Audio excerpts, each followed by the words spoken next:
Good afternoon. Here is the news at noon. First, the highlights. Legacy government shorts Okoba Abattoir over unsanitary activities, waste mismanagement. Federal government to inaugurate two key sections of Enugu-Port Harcourt Expressway. Unforeseen Hurricane Eric kills 2 persons in Mexico. And in sports, Super Falcons will arrive Morocco next Wednesday ahead 2024 WAFCON tournament. And now the details. I am Mike James.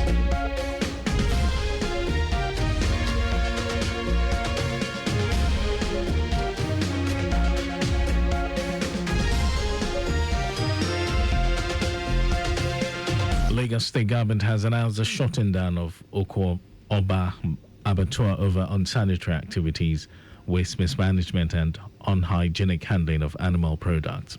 Commissioner for the Environment and Water Resources, Tokunbo Wahab, after an extensive inspection tour with the media to the abattoir at Okoba in Agege, informed that the ministry received a petition from the Ministry of Agriculture to intervene as regards various environmental and health infractions going on at the abattoir. It described the situation at the abattoir as heart-wrenching, saying operators have defied and chosen to take the laws into their hands as they slaughter animals and discharge waste into the public drainage system with impunity, stressing that this action is unacceptable. Wahab said the state government will not condone any act of uncleanliness and environmental degradation in the abattoir and neighboring environment. He maintained that there are environmental laws guiding abattoir operations in the state, noting that wastewater and blood generated from meat processing should be adequately passed through the treatment plant and not to be discharged in the public drains.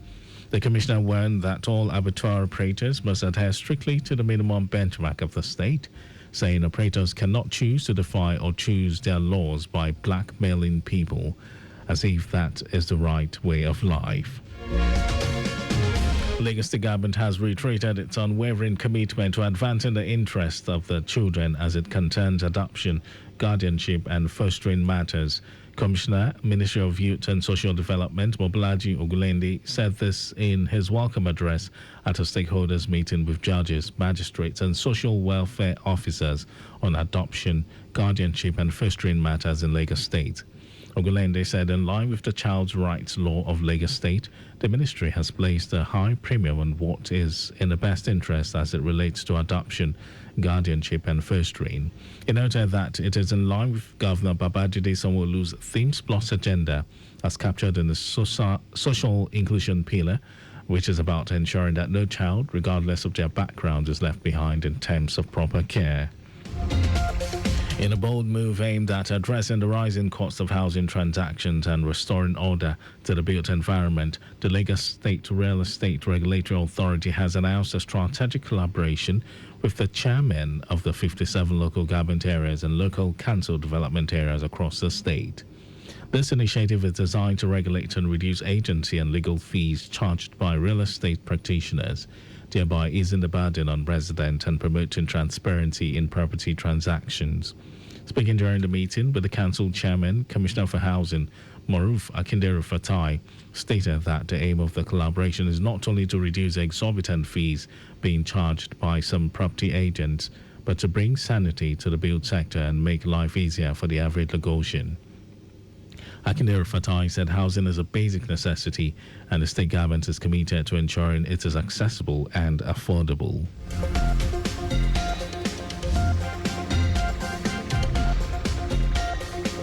And now to the rest of the stories.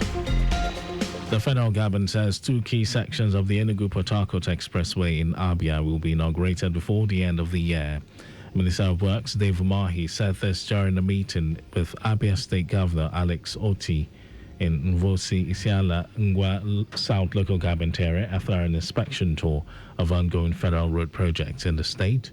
Umahi said that the two sections of the expressway, which include the Umahia to Aba and Port Harcourt to Aba routes, represent a major step forward in infrastructure development in the southeast. According to him, the Umahia-Aba section is on track for inauguration in December. The minister also said the Aba to Port Harcourt lane would be ready for inauguration in November. Umahi praised OT for his cooperation in facilitating the removal of traders and waste along the Umahia-Aba route of the expressway, which had previously delayed construction.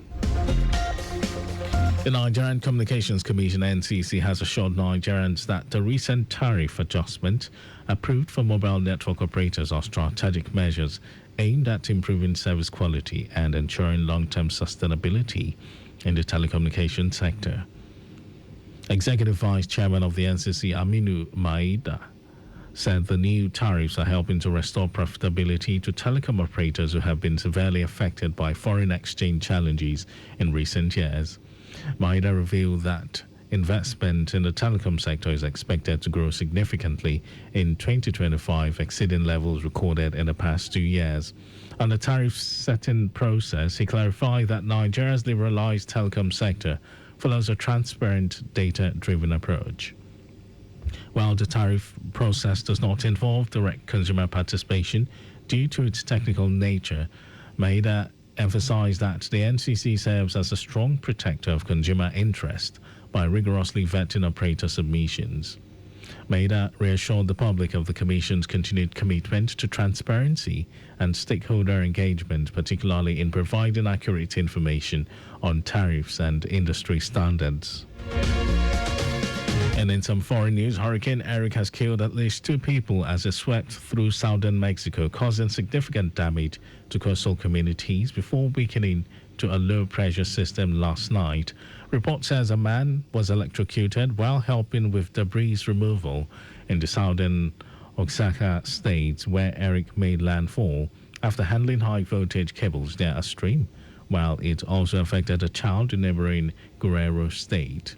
The U.S. National Hurricane Center's latest advisory said Eric had weakened overnight to a tropical storm located 95 miles from Acapulco, with sustained winds at 50 km per hour as it moved across southern Mexico on Thursday.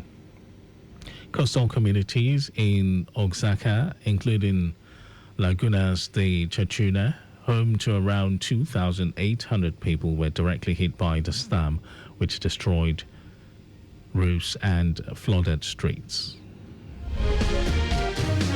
Over to sports news. The Super Falcons will jet out to Morocco on Wednesday, June 25, for a 10-day final preparatory camp ahead of the 2024 WAFCON tournament, which will be played from July 5 to 26 in the North African country. This will come up after a brief training camp in Portugal, where the Falcons will play their Portuguese counterparts in a friendly on Monday, June 23. With the provisional squad expected to be announced before then, the team will also face their arch-rivals, Ghana, before the tournament. The team is also expected to depart Portugal on Wednesday, June 25, ahead of their second warm-up game against Ghana in Morocco.